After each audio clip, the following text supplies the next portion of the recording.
का लिख दे बाबू हैं का लिखी हाय लिख दे तार नाम का हो अरुण बाबू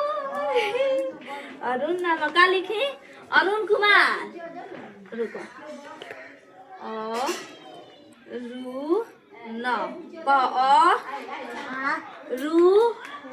न न कह अरुण अरुण कह पू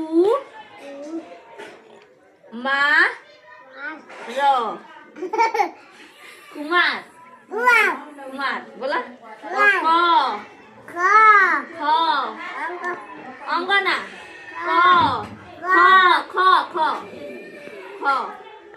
ख ख बना ख क बता दे ख ना ना ना जा एगो भाग ना रह दे देखी